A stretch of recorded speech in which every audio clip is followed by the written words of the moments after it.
दर्शको नमस्कार. खुली चर्चा या कार्यक्रमामध्ये आपलं स्वागत.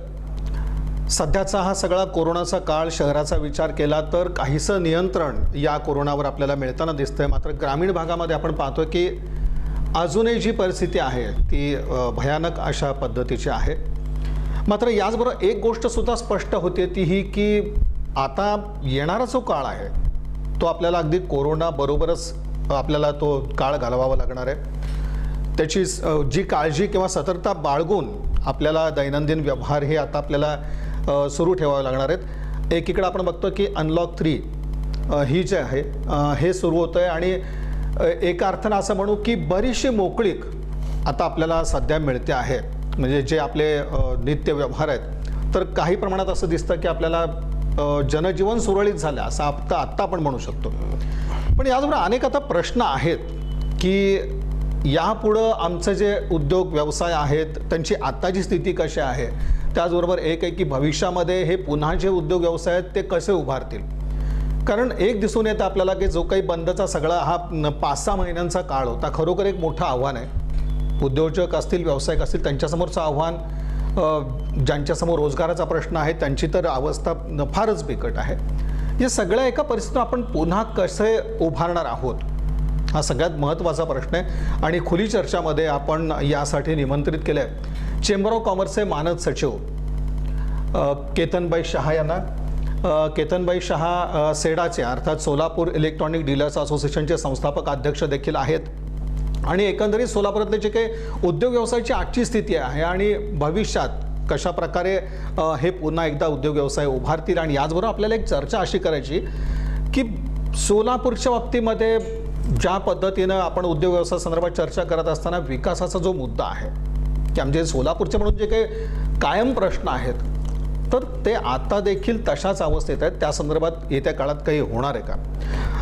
केतनभाई आपलं स्वागत या चर्चेमध्ये. नमस्कार. आणि आपण म्हटलं की कोरोनावर काही प्रमाणात शहराच्या स्थितीत काही नियंत्रण आपल्याला दिसतंय. म्हणजे जी संख्या कमी दिसते अर्थात ज्या टेस्ट आहेत आपण चर्चा केल्याप्रमाणे ती टेस्ट कमी आहे त्यामुळं ते कोरोनाबाधित कमी समोर येत आहेत. पण थोडंसं काही ना म्हणा दिलासादायक असं चित्र आहे. पण आता प्रश्न आहेत ते उद्योग आणि व्यवसायाचे. जेव्हा हे सगळं आमचं व्यवहार सुरळीत होत आहेत आत्ताची जी स्थिती आहे उद्योगांची किंवा व्यवसायाची आपण सोलापूरच्या स्थितीत पाहिलं ते कशा प्रकारचं चित्र आहे? नमस्कार दर्शको. सर्वप्रथम मी इन चॅनलचे आणि कुलकर्णी साहेबांचे आभार मानू इच्छितो. कारण की ज्या ज्या वेळेला सगळे ज्वलंत विषय सोलापूर शहराचे असतात त्यावेळेला निरपक्ष भावनेने आणि निरपक्षपणे ते मतं मांडण्यासाठी अनेक अभ्यासू लोकांना बोलवतात आणि पब्लिकला जी सत्य परिस्थिती दाखवण्याचा प्रयत्न करतात. आपण विचारलेला प्रश्न असा आहे की लॉकडाऊन नंतरची परिस्थिती काय आहे. परिस्थिती अजून बिकटच आहे आणि आजच मुख्यमंत्र्यांनी खुलासा केलेला आहे की आता पुन्हा लॉकडाऊन करायची तयारी करावी लागेल. म्हणजे हा थोडा मधला ब्रेक आहे असं म्हणण्यास हरकत नाही आहे. शहरातला प्रादुर्भाव कमी झाला असं म्हणण्यास पण मी सहमत नाही आहे. कारण की टेस्टिंग कमी झालेले आहेत त्यामुळं तुम्हाला आकडे कमी दिसतात. ग्रामीण भागामध्ये टेस्टिंग वाढलेलं आहे त्यामुळं ग्रामीण भागाचे आकडे फार मोठ्या प्रमाणात वाढत चाललेले आहेत आणि मृत्यूदर पण वाढत चाललेला आहे. सोलापूर शहरामध्ये आपल्याकडं ज्यावेळेला 10 दिवसाचा लॉकडाऊन केला त्यावेळेला आपल्याकडं टेस्टिंग किट उपलब्ध नव्हत्या. तर त्या 10 दिवसाच्या लॉकडाऊनमध्ये अनेकांचं व्यापाऱ्यांचं उद्योगांचं नुकसान झालं. लॉकडाऊन डिक्लेअर केल्यानंतर चेंबर ऑफ कॉमर्सच्या लोकांना म्हणजे आम्हाला मिटिंगसाठी बोलवलं गेलं. पण आम्ही त्यावेळेला विचारलं आदरणीय कलेक्टर साहेबाला कमिशनर साहेबाला की लॉकडाऊन तुम्ही डिक्लेअर केल्यानंतर आम्हाला बोलून का फायदा आहे. म्हणजे आम्हाला फक्त माहितीसाठी तुम्ही बोलवलं आहे ह्याचा अर्थ हे होतो. त्यावेळेला आम्ही विचारलं की तुमच्याकडे टेस्टिंग किट उपलब्ध आहेत का. त्यावेळेला त्यांच्याकडनं सांगण्यात आलं 20,000 किटचा ऑर्डर दिलेला आहे ते 1-2 दिवसात येतील. मी म्हटलं ठीक आहे तर 10 दिवसात तुम्ही ते 20,000 कमीत कमी टेस्टिंग केले तर बरं होईल. आदरणीय पालकमंत्री भरणे मामांनी सांगितलं होतं की 1,00,000 टेस्टिंग करू. त्याच्यानंतर दुसऱ्या मुलाखतीत सांगितलं की आम्ही 50,000 टेस्टिंग करू. आयुक्त साहेब म्हणले आम्ही 20,000 टेस्टिंग करू. त्याच्यानंतर शेवटच्या मुलाखतीमध्ये पी शिवशंकर साहेब आयुक्त साहेब म्हणले की आम्ही 13,000 टेस्टिंग करू. आणि प्रात्यक्षिक टेस्टिंग झाल्या होत्या फक्त 6,000 ते 7,000 टेस्टिंग. आणि या लॉकडाऊनच्या काळानंतर आता 10-10,500 टेस्टिंग झालेले आहेत. तुमच्याकडे टेस्टिंग किट नसताना संपूर्ण सोलापूर शहर व आजूबाजूचे संपूर्ण 31 गावं तुम्ही वेठीस का धरली असा आमचा प्रश्न आहे. आपला उद्देश काय होता की आपल्याला मृत्यूदर कमी करावं आणि कोविड पेशंट आपल्याला बाहेर काढावं. ते साध्य झालं नाही असं म्हणण्यास हरकत नाही. पण एकंदरीत जो उद्योग व्यवसाय आताची जी स्थिती आहे ती कशा पद्धतीची आहे? आत्ताची परिस्थितीमध्ये व्यापारामध्ये घबराट आहे, ग्राहकामध्ये घबराट आहे. ग्राहकाकडं पैसे हातात शिल्लक नाही आहे आणि थोडे बहुत शिल्लक आहे ते बाहेर काढू इच्छित नाही आहेत. कारण की आता सगळे सणसुदी सगळे बंद आहेत. श्रावण गेला, अक्षय तृतीया गेली, गुढीपाडवा गेला, रमजान गेला, सगळे सण गेले, तरीसुद्धा लोकांकडं आता पैसा शिल्लक नाही. जे काही सरकारी अधिकारी आहेत ज्यांचे पगार 1 तारखेला त्यांच्या खात्यात जमा होतात त्यांच्याकडं पैसा आहे. व्यापारी अत्यंत बिकट परिस्थितीमध्ये आहे. त्यातल्या त्यात जनसामान्य जो छोटा व्यापारी आहे तो तर टोटल कोलॅप्स झालेला आहे. कालचाच आकडा होता की मुंबईमध्ये 45,000 दुकानं बंद होत आहेत. त्याचं कारण आहे की त्यांच्या आता 4 महिन्याचं थकलेलं भाडं द्यायला पैसे नाहीत, लाईट बिल भरायला पैसे नाहीत, नोकराला पगार त्यांनी दिला थोडा बहुत, पण त्यांना आता नोकर ठेवायला पैसे नाही. दुकानातला माल आहे तो जुना झाला, काय दुकानातला माल एक्सपायर डेट झाला. असे एका गावात जर 45,000 दुकान बंद होते तर त्या मेट्रो सिटीमध्ये टोटल असे किती दुकानं बंद होतील आणि छोट्या आपल्यासारख्या जिल्ह्या शहरामध्ये तर अनेक दुकानं बंद होतील. आत्महत्याचं प्रमाण वाढत चाललेलं आहे. एकीकडे लाईट बिलचं भरमसाठ बिल आल्यामुळं त्यांचा तकादा चालू झालेला आहे. आता 3 महिने व्याजाची मुदतसाठी हप्ते भरायसाठी मुदत दिली होती शासनाने, तरीसुद्धा हप्ते वसुली सगळ्या फायनान्स कंपन्याच्या चालूच होत्या. तो एक तकादा चालू आहे. असं करून व्यापारी मेंटली त्याच्या डिप्रेशनमध्ये जाऊन तो आत्महत्या करणं याच्याशिवाय दुसरा पर्याय राहिलेला नाही आहे. उद्योग जगताचं तेच आहे. उद्योग जगतामध्ये जे कामगार निघून गेले UPचे, बिहारचे, ते अद्याप परत आलेले नाही आहेत. त्यांचे घरचे लोक त्यांना सोडत नाही आहेत. ते हाल अपेष्टा त्यांनी जाताना झाली ते बघून ते परत सोडायला तयार नाहीत. जे थोडे बहुत आलेत त्यांच्याकडे कच्चा मालाचा तुटवडा आहे. ट्रान्सपोर्ट अजून वेळ लागेल. आता परिस्थिती अजून पहिल्यासारखीच आहे. एवढंच की आता थोडं बहुत पैसा फिरायला चालू झालेला आहे मार्केटमध्ये. आणि एक्सपोर्टसाठी जे आहे ज्याचे कमिटमेंट होते, ज्याच्या तारखा सगळ्या निघून गेलेल्या आहेत, त्यामुळे एक्सपोर्टचे ऑर्डर कॅन्सल होत चाललेत. कारण सोलापूरचा आपला उद्योग जो एक्सपोर्टवर पण थोडा बहुत अवलंबून आहे. त्याचा मोठा फटका बसतोच आहे. मोठा फटका निश्चित पडणार. आणि काय मालांचे इन ट्रान्झिट आहे त्यांचे पैसे रिलीज होत नाहीत. गोदीमध्ये माल अडकलेला आहे, कंटेनरमध्ये माल अडकलेला आहे. परिस्थिती अशीच आहे असं म्हणण्यास हरकत नाही. सर, पण या सगळ्या परिस्थितीला एक बूस्ट मिळावं किंवा जे काय आमचे उद्योग व्यवसाय ते सुरळीतपणे पुन्हा एकदा ते उभे राहावेत, कोणत्या म्हणजे खरं तर कोणत्या मदतीची म्हणा किंवा एक कोणत्या उपाययोजनेची अपेक्षा वाटते सर? त्या 2-3 मुद्दे हे सगळं पूर्वपदावर या उद्योग व्यवसाय आमचे जे आहेत त्याला वेळ लागेल. पूर्वपदावर येणं निश्चित नाही आहे, त्याला भयंकर वेळ लागेल. त्याचं कारण सांगतो की आर्थिकदृष्ट्या कंबर तुटलेली आहे सगळ्यांची. आर्थिक पॅकेज देणं गरजेचं आहे किंवा जे थकीत बिलामध्ये व्याजामध्ये सूट देणं गरजेचं आहे. जसं की भाडे आहे, दुकान भाडे आहे, सरकारी गाड्यांचे भाडे आहेत, लाईट बिल आहेत, व्याजामध्ये सवलत आहे. हे जर सूट आता मोदी साहेबांनी सांगितलं होतं 20 लाख कोटीचं पॅकेज, पण ते पॅकेज अजून कुठं आलेलं नाही, पोचलेलं नाही असं दिसत आहे. योजना तिथं दिल्लीमध्ये होतात तयार, पण ते प्रॅक्टिकली खाली व्यापाऱ्यापर्यंत किती येतात हे बघणंसुद्धा जरुरी आहे. त्यामुळं ह्याला सगळ्याला सुरळीत याला फार वेळ लागेल असं म्हणण्यास हरकत नाही. एक उपाययोजना म्हणून एक डोळ्यासमोर काय दिसते, कशा प्रकारे एक दिलासा या क्षेत्राला एक तुम्हाला अपेक्षित आहे? सर्वप्रथम बँकेने त्यांच्या हप्त्यासाठी मुदतवाढ द्यायला पाहिजे. आता 3 महिने जसं सरकारने दिलं तर अजून 3 महिने मुदतवाढ द्यायला पाहिजे. हप्ते घेण्याचे थांबायला पाहिजे आहे. आणि हे आत्ताचे हप्ते आहेत ते पुढं टप्प्याटप्प्याने वसूल करा. आम्ही असं म्हणत नाही की त्यांना माफ करा किंवा कर्ज बुडवे करा. त्यांच्या हप्त्याला थोडी मुदतवाढ अजून द्यायला पाहिजे, जेणेकरून ह्याला श्वास घ्यायला थोडा वेळ मिळेल, थोडा बहुत बिझनेस चालू होईल आणि आर्थिक पॅकेज दिल्यामुळं नवीन माल घ्यायची त्याची ताकद होईल. आता एक छोटं उदाहरण सांगतो. इथं आपल्याला हॉकर्स झोन म्हणून आहेत आणि हॉकर्स लोकांसाठी शासनाने 10,000 रुपये त्यांना माल खरेदी करण्यासाठी, जे आपले व्यापारी आहेत हॉकर्स म्हणजे हातगाडीवाले व्यापारी आहेत जे फळं विकतात त्यांना कर्ज, त्या कमिटीवर मी असताना मी बरेच प्रयत्न करतोय. पण 10,000 लोन मिळवण्यासाठी त्यांना अनेक कागदपत्र आणि अनेक सगळे बँकेला चक्रा मारल्या तरी एकाला सुद्धा आजपर्यंत 10,000चं लोन मिळालेलं नाही आहे. लोनसुद्धा मिळालं ही परिस्थिती आहे. साध्या फेरीवाल्याला तर मोठ्या व्यापाऱ्याला तर किती मोठा त्रास आहे. अनेक अडचणी आहेत आणि ते प्रॅक्टिकली शेवटपर्यंत पोचत नाही आहेत.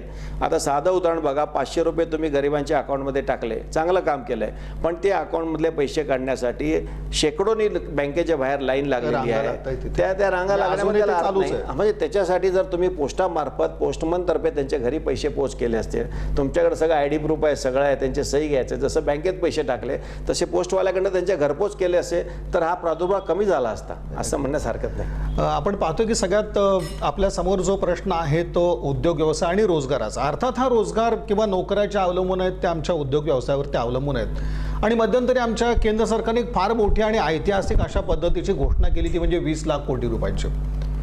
अर्थात एवढा मोठा सगळा आकडा किंवा ते जे पॅकेज आमच्या डोळ्यासमोर होतं त्यानंतर असं वाटत होतं की यातून काहीतरी मार्ग निघेल किंवा ही मदत कुठेतरी कामाला येईल. पण आजचं चित्र अशा पद्धतीचं आहे की हे 20 लाख कोटी रुपये नेमके कुणाला आणि कशासाठी मिळणार आहेत किंवा त्याची जी योजनेची अंमलबजावणी आहे ती तरी आमच्या दृष्टिक्षेपात आहेत का, अशा प्रकारचा हा सगळा प्रश्न आहे. केतनभाई, 20 लाख कोटी ही अमाऊंटच एवढी मोठी आहे पॅकेजच्या संदर्भातली. पण ते जे लोकांना वाटत होतं की यातून काही खरंच दिलासा मिळेल, आता ही आशा सुद्धा फोल ठरते की काय अशा प्रकारची एक परिस्थिती आहे. हे नेमकं काय घडलंय 20 लाख कोटीच्या बाबतीत, किंवा 20 लाख कोटींनी खरंच काही कोणाला दिलासा मिळणार आहे का?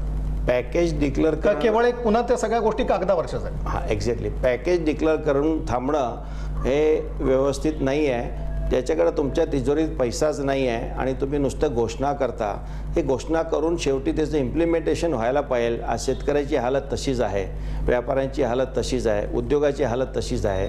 पैसा त्यांच्यापर्यंत कसं पोहोचणार आहे? तुमच्याकडेच पैसे नाही. तुम्ही काल रिझर्व्ह बँकेतनं 57,000 कोटी रुपये पुन्हा त्यांनी घेतलेले आहेत. अगोदर पैसे गेले म्हणजे रिझर्व्ह बँक इकडे आपली रिकामी होत चाललेली, रेल्वे बंद आहे, विमान कंपन्या आपण विकू लागलो, सगळे मोठ्या मोठ्या ज्या गव्हर्नमेंट ऑक्युपाईड कंपन्या होत्या ते आपण विकायला काढवलेलो आहोत. प्रायव्हेटायझेशनमध्ये रेल्वे आपण 151 रेल्वे विकले. एकंदरीत परिस्थिती फायनान्शियली केंद्राची नाही आणि नुसतं पॅकेज डिक्लेअर करून जर काय लोकांचं दिशाभूल करत असेल तर ते योग्य नाही आहे. लोकांपर्यंत पोहोचायला पाहिजे. आज अमेरिकामध्ये कसंच केलं की त्यांनी फक्त इकॉनॉमी टिकवण्यासाठी कोरोनाच्या दृष्टिकोनातून त्यांनी कोरोनाला लॉकडाऊन केलं नाही. म्हणजे त्याच्याकडं थोडे बहुत लोक मेले, तेवढेच लोक आता इंडियामध्ये मोरलेले आहेत. आपली इकॉनॉमी पण संपली आणि लोक पण मेले. अमेरिकेमध्ये थोडे लोक मेले पण इकॉनॉमी टिकून राहिली. ह्या दोन्हीमधला फरक आहे. म्हणजे आपण कुठंतरी चुकलो आहे निर्णय घेण्यामध्ये. हाच लॉकडाऊन जर आपण ज्या वेळेला कोरोना कळाला आपल्याला जानेवारीमध्ये, ज्या वेळेला चायनामध्ये आलं, आपण मार्चपर्यंत वाट बघत बसलो. त्याच्यामध्ये शेकडो आणि हजारो लोक फॉरेनवरनं आपल्या शहरामध्ये, आपल्या देशामध्ये आले. त्याच वेळेला जर ते 16 इंटरनॅशनल एअरपोर्ट आपल्याकडे आहेत, त्याच वेळेला जर एअरपोर्ट बंद केले असते तर बाहेरचा हा प्रादुर्भाव आपल्या देशात आलाच नसता. हे आणलं पासपोर्टवाल्या लोकांनी आणि आता भोगावं लागते रेशनिंग कार्डच्या लोकांना. जनसामान्य मनुष्य याच्यामध्ये मरू लागलाय. चीटपाखरूसारखे, किड्या मुंग्यासारखे लोक मरत आहेत. एक शववाहिकामध्ये 12 मुर्दे घालून अंतिम संस्कारला घेऊन जातात. ही परिस्थिती आहे.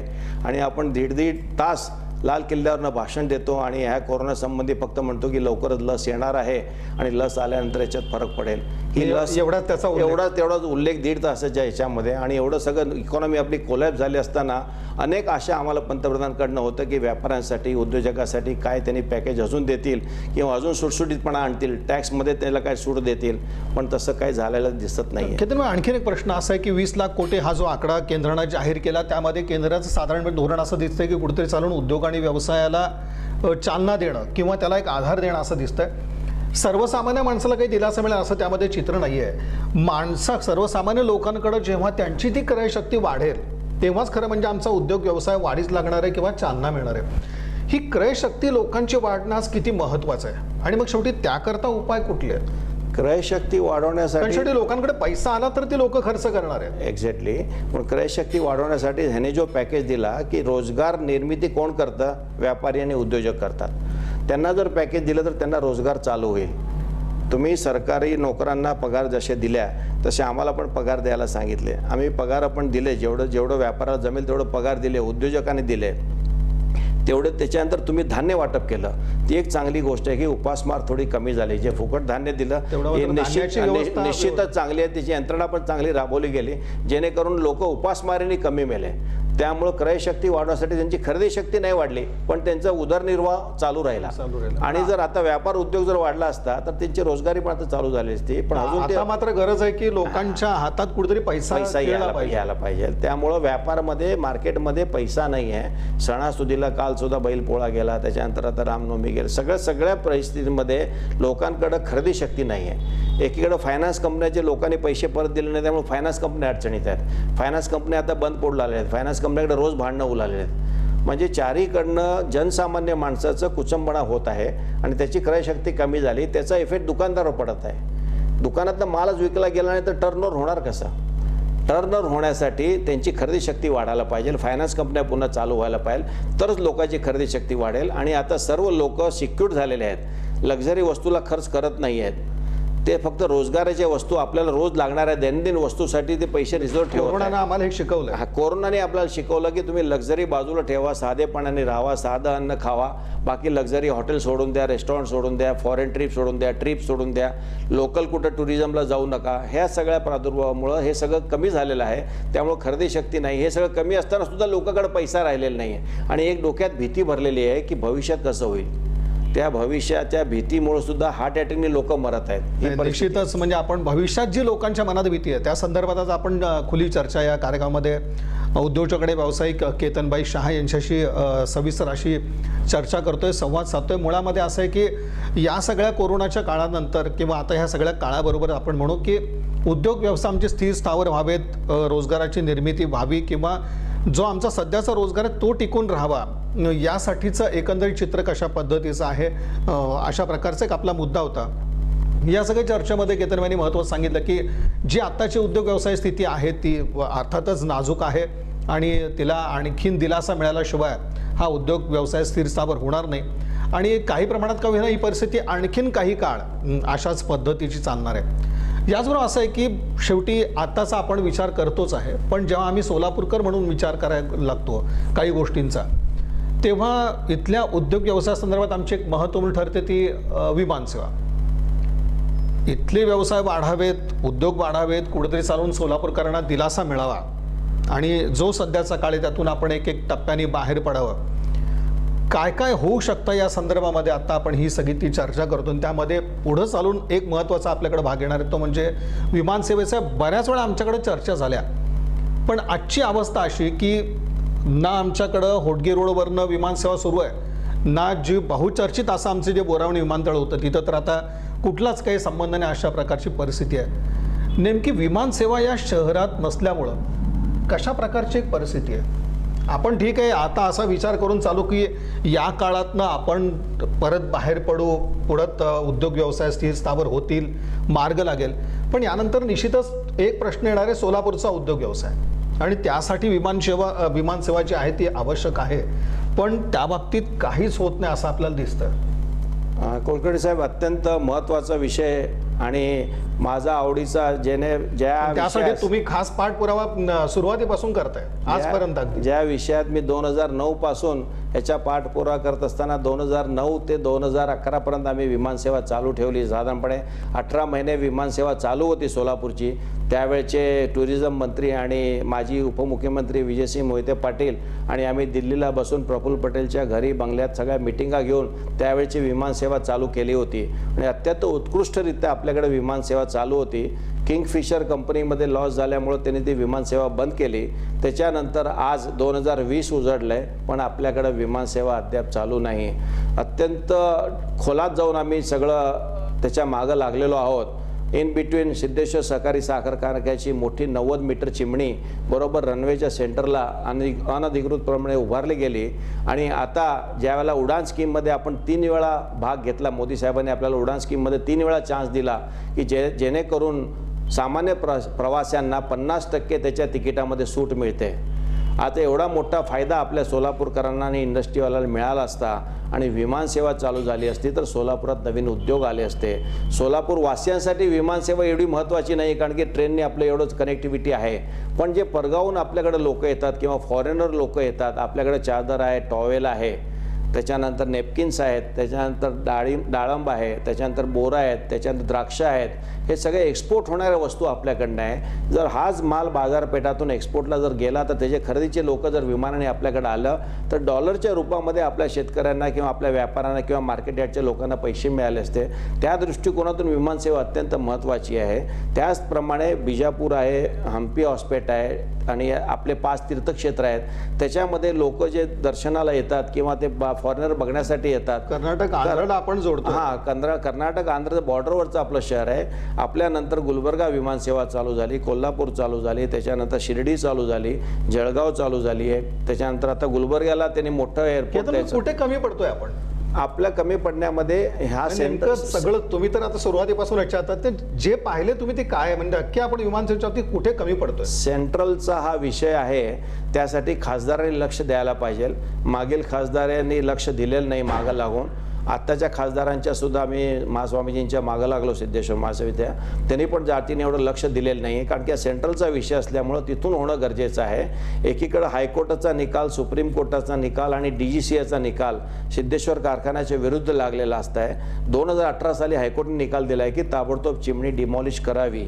त्याच्यानंतर पुन्हा याने DGCAकडे गेलं, DGCAने पण त्यांचं केस रिफ्यूज करून टाकली. त्याच्यानंतर पुन्हा सुप्रीम कोर्टात गेले, सुप्रीम कोर्टाने त्यांची केस डिसमिस केली. त्याच्यानंतर पुन्हा एक अजून केस दाखल केली, त्याचा सुद्धा त्यांना दंड पुकारला गेला की 50,000 रुपये दंड करून त्यांची केस डिसमिस करून घेतली आणि ताबडतोब चिमणी पाण्याचा ऑर्डर असून मागच्या कमिशनरने ती ऑर्डर पास केली होती. 1 दिवसाची त्यांना मुदत दिली होती आणि चिमणी डिमॉलिश करणार होते. नाशिकचे कॉन्ट्रॅक्टरना पैसे दिले होते, 32 लाख रुपये त्यांना ॲडव्हान्स दिले होते. आणि भिजत घोंगडं काय? तो भिजत घोंगडं तसंच कायम आहे. आणि चिमणी ची हाईट कमी केल्याशिवाय इथं विमानसेवा चालू होणं होडगी रोडला शक्य नाही आहे. आणि बोरामणीचा तर विषय आता संपत आलेला आहे, कारण की त्यावेळेला बापूसाहेबांनी आणि त्याच्या बाबतीत काय घडलं बोरामणीच्या बाबतीत नेमकं? म्हणजे आपल्याला असं झालं की ते एक स्वप्न सोलापूरकरांना दाखवण्यात आलेलं होतं की आंतरराष्ट्रीय दर्जाचं विमानतळ आमच्या इथं होईल. बरोबर, अशा पद्धतीचं होतं. जागा देखील संपादन करण्याचे सगळे प्रयत्न सुरू झाले आणि मधूनच आमच्याकडं एक अशी हवा झाली की त्यासाठी सुद्धा पैसे मिळाले. अशा प्रकारचं एक चित्र आमच्या समोर होतं. त्याच्यामध्ये पण सध्याची काय परिस्थिती बोरामणी विमानतळ? त्याच्यामध्ये आपले आदरणीय शिंदे साहेबांनी प्रयत्न करून बोरामणी विमानतळ त्यावेळेला त्यांचे सरकार असताना पास करून घेतलं. त्याच्यासाठी पैसे पण अलॉट केले, त्यामुळे जागा संपादन झाली. पण जागा संपादन होतामध्ये मधली जागा जी होती सेंटरची, जिथं रनवे होऊ शकतो, ती जागाच फॉरेस्ट डिपार्टमेंटकडे होती. त्याचा अभ्यास न करता किंवा त्याचं हे न करता बाकीची जागा सगळी खरेदी केली. 7-12वर सगळे एअरपोर्ट ऑथॉरिटीचं आणि MADCचं नावं लागली गेले. परंतु मधली जागा फॉरेस्ट डिपार्टमेंटकडनं 2012 ते 2020 पर्यंत कोणी काढू शकलेलं नाही आहे. सरकार बदलत गेले, ते सरकारने पण नाही काढलं आणि ह्या सरकारने पण नाही काढलं. त्यामुळं मधली जागा ताब्यात नसल्यामुळं त्याला उपयोग नाही आहे. मध्ये प्रणितताईंनी प्रयत्न करून अजित पवार साहेबाकडे मिटिंग लावली. अजित पवार साहेबांनी ताबडतोब त्याच्यासाठी 50 कोटी रुपये डिक्लेअर केले. पण त्याच्यानंतर आम्ही अनेक ठिकाणी चौकशी केली. त्या मिटिंगचे मिनिट्ससुद्धा अवेलेबल नाहीत. पैसे तर लांब राहिले, मिनिट्ससुद्धा अवेलेबल नाहीत. त्या गोष्टीला आता 6 महिने होत आले, 1 रुपयाही आलेला नाही आहे. आणि त्याच्या इन बिटवीन बिजापूरला इंटरनॅशनल एअरपोर्ट डिक्लेअर झालं, तिथं 95 कोटी रुपये आले आणि तिथं काम चालू झालेलं आहे. म्हणजे आपलं विमानतळ बिजापूरवाल्यांनी किंवा कर्नाटकवाल्यांनी पळवून नेलं असं म्हणण्यास हरकत नाही. त्यामुळं तिथं विमानसेवा चालू होणं दुर्मिळ आहे. म्हणून होडगी रोडला ताबडतोब विमानसेवा चालू करा. आणि ते भविष्यात चालू झालं, जसं शिंदेसाहेबचं स्वप्न आहे की मोठे विमान यायला पाहिजे, इथून माल एक्सपोर्ट व्हायला पाहिजे, ते होईल तेव्हा होऊ दे.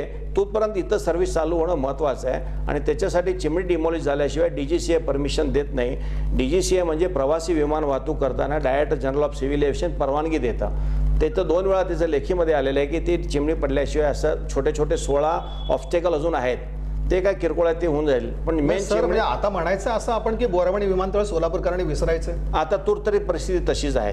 कारण की सेंट्रल गव्हर्नमेंट एका जवळजवळ 100 किलोमीटरच्या अंतरावर 2-2 इंटरनॅशनल एअरपोर्ट देत नाहीत. बोरामणी विमानतळाचा आता प्रश्न येणारच नाही. आता तूर तरी काहीच नाही, तिथं कंपाऊंड वॉल पण नाही, तिथं काहीच व्यवस्था नाही. तसंच ओसाड पडलेलं आहे. सरकारचे पैसे अडकलेले आहेत, शेतकऱ्याला पैसे दिले गेलेले आहेत, जमीन हस्तांतरित झालेली आहेत 75%.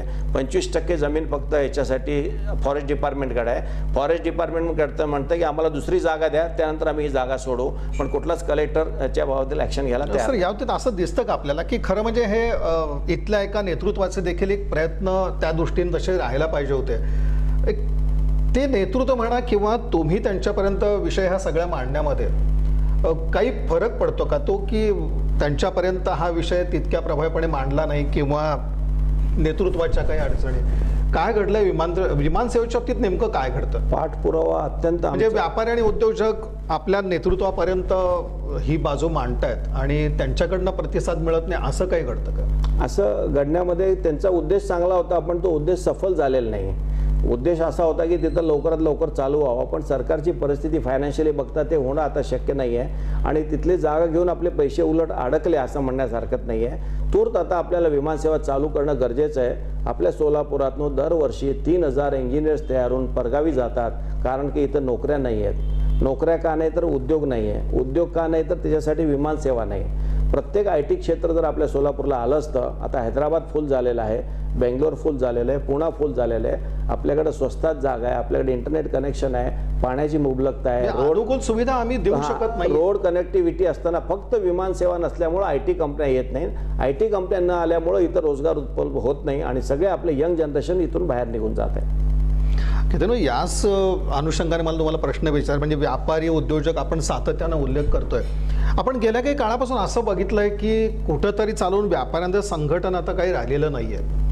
त्या व्यापाऱ्यांना खरं म्हणजे वाली कोणी उरला नाही अशा प्रकारची एक परिस्थिती आहे. कारण या व्यापाऱ्यांचं नेतृत्व करणारे आपल्याकडं कोणी दिसत नाही. चेंबर ऑफ कॉमर्स ज्या संघटनेच्या आपल्या संघटनेविषयीच मला म्हणायचं आहे की एक प्रभावी संघटना म्हणून काही काळापूर्वी या संघटनेचं नाव घ्यायचं, पण आज चेंबर ऑफ कॉमर्सला तितकं महत्त्व राहिलं नाही. आणि आम्ही कोरोनाच्या काळात एक साधारण आपल्यासमोर जी उदाहरणं येत होती त्यामध्ये असं आपण पाहिलं की कुठं संघटनेला ह्या प्रशासनाने विचारात घेतलंच नाही. अन्य शहरांमध्ये, महानगरांमध्ये चेंबर ऑफ कॉमर्सला प्रत्येकाला विश्वासात घेतलं गेलं, त्यांचं म्हणणं ऐकून घेण्यात आलं, अगदी त्यांच्या मुद्द्यांचा विचार झाला. सोलापूरमध्ये मात्र हे घडलं नाही. हे काय चाललं नेमकं चेंबर ऑफ कॉमर्सच्या संदर्भात? ही परिस्थिती सत्य आहे. चेंबर ऑफ कॉमर्सच्या प्रयत्नानेच त्यावेळेला विमानसेवा चालू झाली होती 2009 साली. त्यावेळेला सुद्धा मीच त्यावेळेला सचिव म्हणून काम करत होतो. त्यावेळेला आमच्या लोकांनी प्रयत्न करून ती विमानसेवा चालू केली. आत्ताच्या विमानसेवेसाठी सुद्धा आमचे प्रयत्नातून चालूच आहे. व्यापार उद्योग वाढावा यासाठी प्रयत्न चालूच आहेत. पण आमच्या संस्थेमधलेच काही लोक अनधिकृतरित्या मी चेंबरचा अध्यक्ष आहे असं भासून, ज्यांचा कार्यकाल 2015 साली संपलेला आहे, त्याच्यानंतर 2 वर्ष त्यांनी स्वतःहून स्वतःचा कार्यकाल वाढवून घेतला. म्हणजे मुख्यमंत्री मी पुढचं 2 वर्ष मीच मुख्यमंत्री राहतो असा त्यांनी प्रभाव आणून स्वतः वाढवून घेतला. तरी आम्ही म्हटलं ठीक आहे, करत असेल तर करू द्या. 2017ला ज्या वेळेला इलेक्शन लागल्या त्याला 18ला आमचं पॅनल निवडून आलं. त्याचबरोबर चॅरिटी कमिशनकडे आम्ही सगळं रिपोर्ट दाखल केला. आमचं संपूर्ण पॅनल तिथं जाऊन तिथं हजर राहिले आणि ते रिपोर्ट दाखल केला. त्याच्यानंतर 3 महिन्याने यांना ओके सुचली आणि 3 महिन्यांनी आमचं बी पॅनल आहे म्हणून त्यांनी चॅरिटी रिपोर्ट दाखल केला. आमच्यात ताळमेळ नसल्यामुळं आमचं वजन कमी होत आहे हे म्हणणं तुमचं 100% मान्य करतो. पण व्यापाऱ्यांना खरं तर म्हणजे नेतृत्व असायला हवं आणि व्यापाऱ्यांची भूमिका ही प्रशासनावर आलीच पाहिजे. त्याशिवाय खरं म्हणजे उद्योग व्यवसाय आम्ही ज्याला विचार करतो की हा उद्योग व्यवसाय वाढायला पाहिजे, स्थिर स्थावर व्हायला पाहिजे, यातून काही चांगलं निष्पन्न व्हायला पाहिजे, हे सगळं अपेक्षा असताना व्यापाऱ्यांचं संघटना सोलापुरात दिसत नाहीये. 100% खरं आहे, मी मान्य करतो याच्याबद्दल.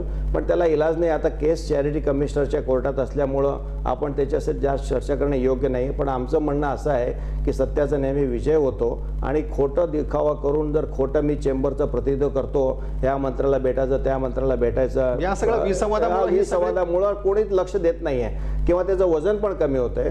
काय काय संस्थेच्या मिटिंगच्या वेळेला आम्हाला बोलवतात, पण त्याचं कधी हे व्यापारी उद्योजक एकत्र बसून असा काही विचार होतो का या संदर्भात की नाही जे काय विसंवाद ते मिटले पाहिजेत?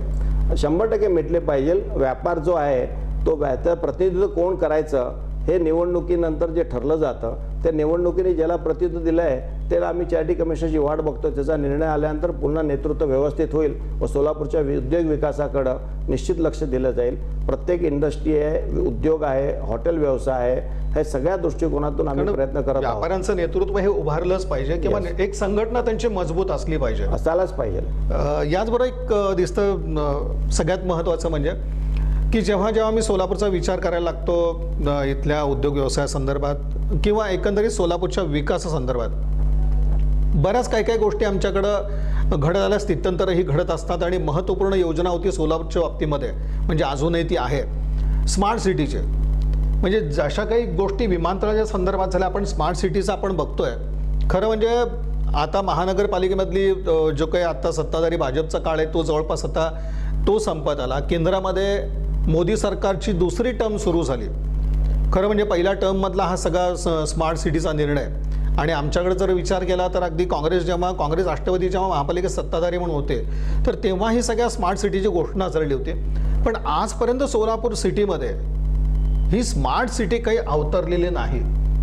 एक आपण बघतो की रंगभवन जवळ जो काही एक उभारलं गेलं तर तेवढंच एक आम्हाला दृश्य त्याचं समोर दिसतं आणि बाकीच्या सगळ्या गोष्टी झाल्या एकतर त्याच्यामधला आम्हाला फोलपणा समोर येतो किंवा दुसऱ्या बाजूला ही सगळी स्थिती अजूनही कामं ही सगळी अर्धवट आहेत. एवढी मोठी योजना, एवढा मोठा पैसाचा जो म्हणू की पैशाची त्यासाठी तर तरतूद, पण शेवटी शहरासाठी ही स्मार्ट सिटी अजूनही आमच्या समोर येत नाही.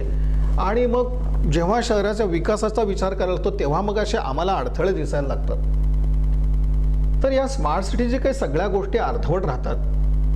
नेमकं या कार्यपद्धतीची म्हणावी ते कशा पद्धतीची म्हणावं लागेल? स्मार्ट सिटी संदर्भात कामं झाले नाही असं म्हणता येणार नाही. बरेच कामं झाले आणि बरेच कामं चालू आहेत. फोलपणा पण आपल्याला बराचसा दिसतो त्यामध्ये. हो दिसतोय, पण त्याच्यामध्ये कसं झालं की प्रत्येक वर्षामध्ये सीईओ बदलत गेले. त्याचं नेतृत्व करणारे जे सीईओ आहे ते बदलत गेले, कमिशनर बदलत गेले. काही वेळेला कमिशनर तिकडले आता आपण बघतोय भर पावसामध्ये कामं चालू आहेत खोदायची शहरामध्ये. आपण बघतोय जे लॉकडाऊन मध्ये व्हायला पाहिजे होती. लॉकडाऊन मध्ये ज्या गोष्टी व्हायला पाहिजे ते झाल्या नाहीत. त्यावेळेला खरं म्हणजे रस्ता सगळे मोकळे होते. पण आता बघतो आपण भर पावसाळ्यामध्ये खोदाई करून ती कामं चालू आहेत आणि त्यामुळं आणखीन समस्येला लोकांना सामोरं जावं लागतं. नियोजन नाही हे तर निश्चित आहे. पैसे तुमच्या तिजोरीत असताना सुद्धा आपल्याला कामं करून घेत येते. कॉन्ट्रॅक्टर लोक कामं करतात, त्यांना वेळेवर पैसे दिले जात नाही. आम्ही ज्यावेळेला खोलात जाऊन चौकशी केली, कॉन्ट्रॅक्टर लोकांना विचारलं तर म्हणले की आमचे 2 कोटीचे 4 कोटीचे बिलं दिलेले आहेत. हा 4-4 महिने झाले आम्हाला बिलं मिळालेली नाही आहेत. त्याच्यामागचं कारण काय देव जाणे. काम केल्यानंतर बिलं द्यायला पाहिजे हे पण महत्त्वाचं आहे. एकंदरीत आपल्याकडं बघा RTO ऑफिस, पासपोर्ट ऑफिसच्या शेजारी अम्युजमेंट पार्क आहे. ते अम्युजमेंट पार्क 6 महिने झालं तयार आहे, पण त्याचं उद्घाटन नसल्यामुळं तो लोकांसाठी खुला करता येत नाही. आज होम मैदानची अवस्था बघा. आज रेल्वे स्टेशन अत्यंत उत्कृष्टरित्या चालू झालेलं आहे. रेल्वे स्टेशनसुद्धा त्यांच्या त्या स्टेशनच्या स्मार्ट सिटीमध्ये आलेलं आहे. अत्यंत उत्कृष्ट असं रेल्वे स्टेशन झालं आहे. अमुक रस्ते आपले अत्यंत उत्कृष्ट झालेले आहेत. रस्त्यामधले डिवायडरमध्ये सुद्धा आता झाडाची निगराणी राहते. ती एकंदरीत कामं झाले असे नाही, झाले आहेत, पण ते एवढे उठून दिसत नाही आहेत. आणि जेणेकरून लोक म्हणावं की नाही आता खरंच सोलापूर स्मार्ट झालं. पुन्हा तोच प्रश्न येतो की जे आम्हाला स्वप्न दाखवली जातात ती प्रत्यक्षामध्ये उतरत नाही. वेळ लागू लागलेला आहे. आता रंगभवन चौकाचा तुम्ही विषय काढला. रंगभवन चौकामध्ये सुद्धा आज 5 महिने झाले तिथले LED बंद आहेत. मी सारखा त्यांना पाठपुरावा करतो तर ते म्हणतात की आज माणसं येतील, उद्या माणसं येतील. टीमला दिलेलं आहे. 5 महिने झाले LED बंद आहेत. करोडो रुपये आपण त्याच्यावर खर्च केलेले आहेत. इतका सुंदर चौक झालेला आहे की फॉरेनरमध्ये असल्यासारखं वाटतंय. असे अनेक आता होमकट्ट्याच्या शेजारी जिथे पेंटिंग वगैरे चालू आहे ते अत्यंत उत्कृष्ट काम चालू आहे. पण त्याचबरोबर आपल्या दुसऱ्या बाजू देखील आपल्याला समोर येतात. म्हणजे काही रंगभवनचं उदाहरण दिली तुम्ही. आपण पार्क चौकातली सुद्धा आपण जी कामं झाली तशी दुर्दशा आपण सगळे बघतोय. म्हणून म्हणतो ना की नियोजन नाहीये, पैसा असून नियोजन नाही. मुद्दा असा की यातून आपण आपली प्रगती कशा पद्धतीने साध्य करणार आहोत सोलापूर शहराची. त्याच्यासाठी सक्षम नेतृत्व म्हणजे आमदार, मंत्री, खासदार, पालकमंत्री ह्या सर्वांनी सोलापूर कॉन्सन्ट्रेट करायला पाहिजे. वीर संभाजी तलावाचा विचार केला तर अजूनही ती चर्चा चालू आहे. आणि उद्घाटन झालं काल. नाही, उद्घाटन झालं, पण शेवटी ह्या कामात काय होतं म्हणजे लोकांनी, सोलापूरकरांनी ही वाट कुठपर्यंत पाहिजे सगळ्या गोष्टी. निश्चित सेंट्रल गव्हर्नमेंटने पैसे दिले नाही असं नाही, ॲडव्हान्समध्ये पैसे दिले. पैसे व्यंकय्या नायडू ज्या वेळेला नगरविकासचे मंत्री होते सेंट्रलला, त्यांनी ताबडतोब 290 कोटी रुपये आपल्या अकाउंटमध्ये ट्रान्सफर केले. आणि ह्यांनी 3 वर्ष फक्त त्याचं FD घेऊन व्याज खात बसले. रोजचं 7 लाख रुपये त्यांना व्याज मिळत होतं. आता व्यंकय्या नायडू साहेबांनी ते पैसे सिटीच्या डेव्हलपमेंटसाठी दिले होते. यांच्या टेंडर प्रोसेसला, यांचे साहेब लोकांच्या बदल्यामध्ये ते वेळ गेला आणि ते वेळाचा आत्ता उपभोग आपल्याला घेता येईना. हे जर त्यावेळेला टायमावर सगळे चालू झालं असतं, कॉन्ट्रॅक्टर लोकांचे पेमेंट व्यवस्थित दिले असते, चिरीमिरी कमी झाले असते. पण ही अस्वस्थता लोकांमध्ये दिसते का नाही तुम्हाला? ज्या पद्धतीने लोकांना सोलापूरच्या बाबतीत जो काही प्रगतीची भूक म्हणा की विकासाची भूक म्हणा सोलापूरकरांना आहे, निश्चित आहे. पण लोक काय म्हणतात की आता आपलं आपलं घर बघावं. आता कोरोनामध्ये तर बाहेर बघायचा प्रश्नच नाहीये. तो म्हणते आपलं घर सांभाळलं, मी, आई वडील आणि आमचे पोरं सांभाळलं तर बास आहे. स्मार्ट सिटीकडे बघायचं कोणाचं लक्ष नाहीये. नाही, आताचे नाहीच, पण भविष्यामध्ये आपण या सगळ्या गोष्टींचा व्हायला पाहिजे. आणि पाठपुरावा करण्यासाठी असे एक लॉबी तयार व्हायला पाहिजे की जेणेकरून रेटा त्या ऑफिसर लोकांना आणि आमदार खासदारांनी द्यायला पाहिजे. आमदार खासदार आपण आपल्यात भांडत बसलो तर विकास होत नाही हे निश्चित आहे. सगळ्या साहेब लोकांच्या वारंवार बदल्या होतात. तो एक मुद्दा महत्त्वाचा आहे, कारण त्याचं नियोजन डोक्यात एक असतं, तो इम्प्लिमेंट करायला जातो आणि त्याची बदली होते. केतन भाई, आता कोरोनाच्या संदर्भात आपण काही चर्चा करतोय तर त्यामध्ये दिसून येतं आपल्याला की बऱ्याचशा काही आम्हाला असं सांगितलं गेलं की तुमचे कर्जाचे जे हप्ते आहेत ते वसूल होणार नाहीत किंवा ते पुढे वसूल केले जातील, तो दिलासा मिळेल. दुसऱ्या बाजूला वीज बिलामध्ये सुद्धा आपल्याला काहीतरी सवलत मिळेल किंवा तो एक दिलासा मिळेल. पण उलटा आमच्याकडे आता असं घडायला लागलं की ही मजबूत जी वीज बिलं यायला लागलीत अव्वाच्या सव्वा, हे सुद्धा कशा पद्धतीने मारक आहे या सगळ्या गोष्टी यात. अत्यंत मारक आहे. घरगुती तर बिल ठीक आहे, समजू शकतो, घरामध्ये वापर चालू होता, लॉकडाऊनमध्ये लोक घरी बसले पण होते. संबंध राज्यामध्ये म्हणजे हे सोलापूरचा प्रश्न नाही, संबंध राज्यामध्ये हे घडायला लागले. Yes, राज्यामध्ये चालू आहे. आणि लॉकडाऊनमध्ये ज्यावेळेला 3 महिने दुकानं बंद होते, नंतर निम्मे दिवस चालू होते, म्हणजे 3.5 महिने कंप्लीट दुकानं बंद असताना जर तुम्ही लाईट बिल त्याच्यात येत गेला आणि लाईट बिल त्याच्यापेक्षा ॲव्हरेज काढून तुम्ही डबल दिलं गेलं तर कोण भरणार आहे सांगा. आता लाईट बिलसाठी उहापोह चालू झालं, लोक रस्त्यावर आले, म्हणजे एकीकडे तोडफोड चालू झाली, तुमचं लाईट बिल पण येणार नाही. ह्याच्यात त्यावेळेला शासनाने बसून हे महाराष्ट्र शासनाचं काम आहे, त्यावेळेला शासनाने बसून मार्ग काढला असता की बा हे 3 बिलाचे लाईट बिल, 3 महिन्याचं लाईट बिल आता आपण काय वापर झालेलं नाही दुकानदार व्यापारी उद्योजकांना, तर त्यांना पुढचं बिल टप्प्याटप्प्याने थोडं ॲव्हरेज बिल द्यायला पाहिलं होतं. आता एवढे भरमसाठ बिलं देऊन त्यांना अडचणीत आणलेलं आहे. त्यामुळं पुन्हा लोक रस्त्यावर येईल, लॉ अँड ऑर्डरचा प्रश्न निर्माण होईल असं म्हणण्यास हरकत नाही. हा निश्चित अन्याय आहे लोकांवर आणि व्यापारी उद्योजकावर. आणि यावरती खरं म्हणजे एक पालकमंत्री म्हणून किंवा राज्य सरकारने देखील एक वेळी जर लक्ष घातलं तर खरं तर हे प्रश्न निकाली लागायला वेळ नकोय. पण वीज बिला बाबतीमध्ये आपल्याला असं दिसून येतं की अजूनही कोणी ही समस्या जी आहे किंवा हा जो काही सगळा घोळ आहे तो मनावर घेतलेला नाहीये. महाराष्ट्र सरकारला चूक कळली आहे, पण आता चूक कशी सुधारावी याच्यासाठी त्यांची पळापळी चालू आहे. जसं महाराष्ट्र सरकारने परगावी जाण्यासाठी लोकांना मुभा दिली नाही, त्याच्यानंतर त्यांना चूक कळली, लोक रस्त्यामध्ये मरत गेले, चालत गेले, त्याच्यानंतर त्यांच्या चूक लक्षात आली. आता गणपतीचंच बघा, कोकणासाठी रेल्वेसाठी जी शेवटच्या घटकेपर्यंत त्यांनी परमिशन दिली नाही, म्हणजे त्यांना चुका कळतात म्हणजे उशिरा कळतात. त्याच्यानंतर ॲक्शन ही जर पहिलाच केली असती, आज मंत्रालयात कोण नाही आहे, कॅबिनेटच्या मिटिंगा होत नाहीत, कॅबिनेटच्या मिटिंगामध्ये मुख्यमंत्री स्वतः जाऊ शकत नाही, आज सगळीकडे प्रादुर्भावाची भीती आहे, मंत्रालय ओसाड पडलेलं आहे, कंट्रोल कोणाचं नाही आहे, ही सगळी परिस्थिती असताना शाळेचं चित्र उद्ध्वस्त आहे. शाळा कधी चालू होईल ते सांगता येत नाही, परीक्षा कधी होईल सांगता येत नाही. लॉकडाऊन प्रत्येक गावामध्ये विषय वेगळा आहे. आता आपल्याकडे लॉकडाऊन उघडलं, संध्याकाळी 7पर्यंत परमिशन दिली आणि त्यात ते खो घालून ठेवलं, रविवारी सुट्टी. आता व्यापारी आपला रिस्क घेऊन एवढं दुकान उघडतो, त्याला त्याची काळजी आहे, तो रविवारी बंद करेल किंवा चालू ठेवेल, त्याला मोकळीक द्या ना. आता रविवारी तुमच्या सरकारी अधिकाऱ्याला रविवारी सुट्टी असते, तो त्या दिवशी खरेदीला निघू शकतो. त्याच्यामुळे आम्ही मधल्या दिवशी सुट्टी करून रविवारी आम्ही चालू ठेवून रविवारी आम्हाला थोडा बहुत धंदा मिळेल, याचा विचार कोण करत नाही किंवा आमचं कोण ऐकत नाही. रविवारी सुट्टी देण्याचं काही मतलबच नाही आहे. सम विषमच्या बाबतीत सम विषमला काय फरक पडला? आज सम झाले उद्या विषम झालं तर काय फरक पडला? दुसऱ्याशी गिरायक आलंच ना मार्केटमध्ये.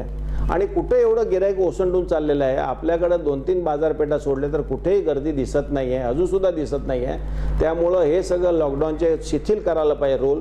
इंटर जिल्ह्यामध्ये तुम्ही परमिशन द्यायला पाहिजे, इंटर जिल्ह्यामध्ये वाहतूक करायला पाहिजे. प्रत्येक ठिकाणी तुम्ही ई पास मागता, ई पाससाठी 3-3, 4-4 दिवस तुम्ही परमिशन देत नाही. प्रत्येक वेळेला भिकाऱ्यासारखं पोलीस कमिशनरमध्ये बाहेर जाऊन थांबावं लागतं. ही परिस्थिती बिकट आहे. आणि दिसतं आपल्याला असं की पुढच्या आठवड्यात साधारणपणे ST चालू होईल असं म्हणलं गेलंय, पण प्रत्यक्षामध्ये काय होईल हे सांगता येत नाही. केतन भाई, आणखीन एक महत्त्वाचा मुद्दा म्हणजे जे काही कोरोना योद्धा म्हणून ज्यांचा आता अलीकडे सन्मान होतोय, मी आता ठीक आहे की ज्यांचं खरंच कार्य आहे त्यांचं कौतुक होणं अपेक्षित आहे, पण पालकमंत्र्यांचे जो काही हस्ते सगळ्या कोरोना योद्धांचा म्हणून जो काही सत्कार झाला त्या बाबतीत आता काहीतरी आक्षेप घेतला जातोय. ही एक परिस्थिती काय आहे सगळी? एकंदर आता आपल्या संघटनेचा विचार आपण करायला गेल्यानंतर आपण बघतो की एक चांगलं कार्य भारतीय जैन संघटनेकडनं झालं या कोरोना काळामध्ये, तर हे जे होत आहे याच्यामध्ये सुद्धा घोळ असावा, हे नेमकं चित्र काय? पालकमंत्री फुल टाईम सोलापूरला देऊ शकत नाही हे सगळ्याला जगजाहीर आहे. टुरिझम असल्यासारखं सकाळी येतात, 2-4 तास करून मिटिंगा करून निघून जातात, ही पण सत्यता आहे. आणि त्यांना त्यांच्या कार्यकर्त्यांनी व सरकारी अधिकाऱ्यांनी जी काय माहिती व्यवस्थित द्यायला पाहिजे ती दिली जात नाही. त्यामुळं ही सगळ्या अडचणी निर्माण होतात असं म्हणण्यास हरकत नाही. इथं जर थांबले असते पालकमंत्री, रोजच्या रोज इथं जर त्यांनी अभ्यास केला असता तर त्यांना कोण खरे कार्यकर्ते आहेत, कोणी फील्डवर उतरून काम केलेलं आहे त्यांना कळालं असतं. आज सरकारी अधिकाऱ्यांना माहीत आहे, पण त्यांनी पालकमंत्र्याला सांगायचं धाडस करत नाहीत. आता सरकारी अधिकाऱ्यांनी आमचे सगळे प्रस्ताव महाराष्ट्र शासनाकडे पाठवून दिले, ह्या लोकांनी सगळं चांगलं काम केलं म्हणून. पण इथं ज्यावेळेला विचार केला जातो त्यावेळेला सरकारी तुम्ही अधिकाऱ्यांना ते प्रशस्तीपत्र देता, त्यांची तर ती ड्युटीज होती. मग प्रत्येक डॉक्टरला प्रशस्तीपत्र द्यायला पाहिजे, प्रत्येक पोलिसाला प्रशस्तीपत्र द्यायला पाहिजे. सगळ्यांनीच काम केलेलं आहे. कोरोनामध्ये घरदार सोडून त्यांनी काम केलेलं आहे. पण खरी प्रशस्तीपत्रक जे आहे ते तन मन धनाने ज्यांनी काम केलेलं आहे, जे बिनपगारी राहून तेवढं सेवा केलेली आहे, गोरगरिबांची सेवा केलेली आहे, असे लोक अशा संस्था ओळखून त्यांना प्रमाणपत्र दिलं पाहिजे, प्रशस्तीपत्रक दिलं पाहिजे असं म्हणण्यास हरकत नाही. त्याचा पाठपुरावा मी केलेला आहे आणि त्याप्रमाणे पालकमंत्री म्हणलेले आहेत की आम्ही लवकरच या सगळ्यांचं आमच्याकडनं चूक झाली आहे, पण लवकरच आम्ही याच्याबाबत विचार करू असं त्यांनी सांगितलेलं आहे. केतन, मी शेवटचा प्रश्न की ज्या सगळ्या मूळ मुद्द्यासाठी ही आपण आज चर्चा ठेवली आणि तुमच्याशी संवाद साधतोय, एक तुम्हाला आता काय अपेक्षा येत्या काळामध्ये सगळं चित्र जे आपलं सुरळीत कशा पद्धतीनं होईल, एक दिसणारं जे चित्र आहे ते कशा पद्धतीचं आहे की त्यासाठी साधारण कालावधी किती जाईल किंवा स्थिर स्थावर होणं हे आता शक्य आहे का, कशा प्रकारे? जोपर्यंत याच्यावर लस उपलब्ध होत नाही तोपर्यंत उद्योग व्यवसायाचा संदर्भात, त्याच्या उद्योग व्यवसायासंदर्भात. उद्योगासंबंध त्याप्रमाणे त्याचा रोड कमी होणार नाही. कालचा आकडा सुद्धा 55,000 कोविड रुग्ण आपल्याकडं एका दिवसात आढळले आणि 800 ते 1000 मृत्यू झाले. मृत्यूदर वाढतच जाणार आहे. त्याच्यासाठी ॲव्हरेज मृत्यूदर बघितला तर तो कमी आहे, कारण की बाकीची सगळी वाहतूक बंद आहे, ॲक्सिडेंट नाही, त्यामुळे ते अशा ॲव्हरेज दर कमी आहे. पण कोरोनामुळं मृत्यू वाढायला ही निश्चित आहे. पुन्हा एखाद्या वेळेला लॉकडाऊन होण्याची चान्सेस आहेत असं म्हणण्यास हरकत नाही. मुख्यमंत्र्यांनी सुद्धा ते स्वतःवाच्य केलेलं आहे. पण लवकरात लवकर लस येण्यासाठी आपण सर्वांनी प्रयत्न करायला पाहिजे. भारत सरकारने प्रयत्न करायला आहे. त्याचं जर वॅक्सिन लवकर आलं तर याचा प्रादुर्भाव कमी होईल आणि वॅक्सिन सगळ्याला ताबडतोब मिळू शकेल अशी योजना पंतप्रधान मोदी साहेबांनी केलेली आहे. पण ती कितपत खरी उतरते आणि डिसेंबर कालावधी याच्यापर्यंत जाईल हे निश्चित आहे. हे लॉकडाऊन किंवा हे असं वाढत जाणार.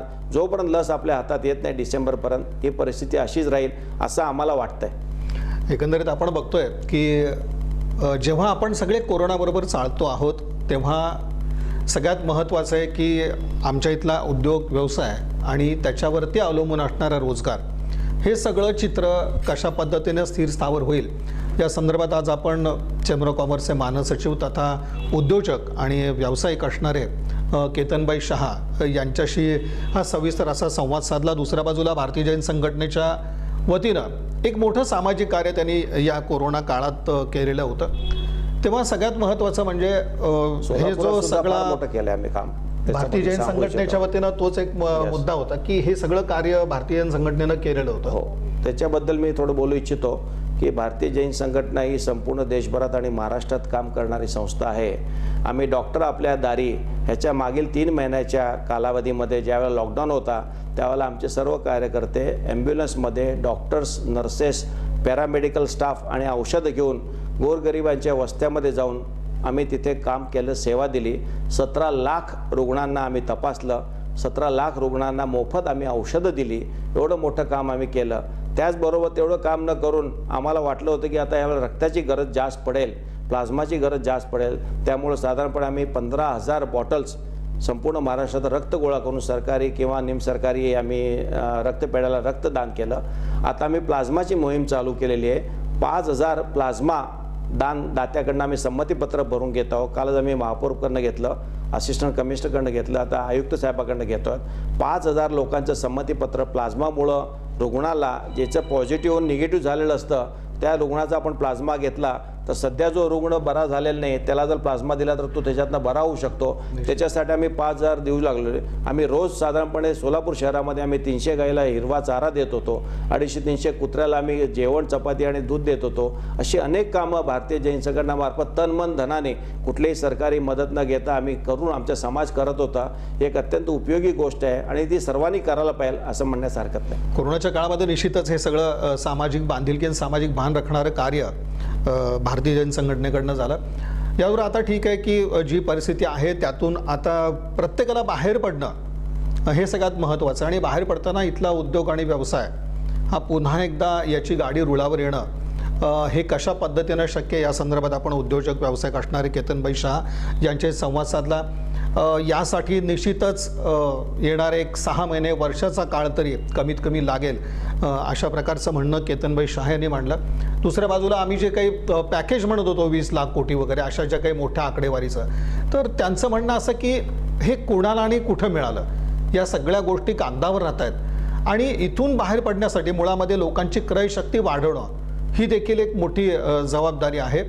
तर या अनुषंगानं येत्या काळामध्ये जर पावलं पडली म्हणजे राज्य सरकार असेल, केंद्र सरकार असतील, यांच्याकडनं जर गांभीर्याने या सगळ्या गोष्टींचा विचार झाला आणि योजना ज्या आहेत किंवा जी धोरणं आहेत केंद्र आणि राज्य सरकारची ती वेगानं प्रत्यक्षामध्ये उतरली तर निश्चितच कोरोनासारख्या संकट काळातनं बाहेर पडताना मग ते उद्योजक असतील, व्यावसायिक असतील किंवा मग आमचा सामान्य माणूस असेल, या प्रत्येकाला तेव्हाच तो खऱ्या अर्थानं दिलासा मिळणार आहे. या सगळ्या मुद्द्यांवरती उद्योजक किंवा व्यावसायिक केतनभाई शहा बोलले. त्याचबरोबर मूळ मुद्दा आणखीन एक होता की आता आम्ही हे सगळं जेव्हा बाहेर पडतो तेव्हा आमचे सोलापूरचे म्हणून जे काही प्रश्न आहेत पुढं चालून वाटचाल करताना प्रगतीचे आणि विकास असेल तर त्या मुद्द्यांवर देखील त्यांनी एक सविस्तर अशा पद्धतीने भाष्य केलं. सविस्तर असा मुद्दा मांडत असताना आम्हाला वेळ दिला आणि एक सविस्तर विवेचन केलं. याबद्दल केतनभाई शहा यांचे इन सोलापूर न्यूज चॅनलच्या वतीनं मनपूर्वक असे आभार. तर धन्यवाद. धन्यवाद.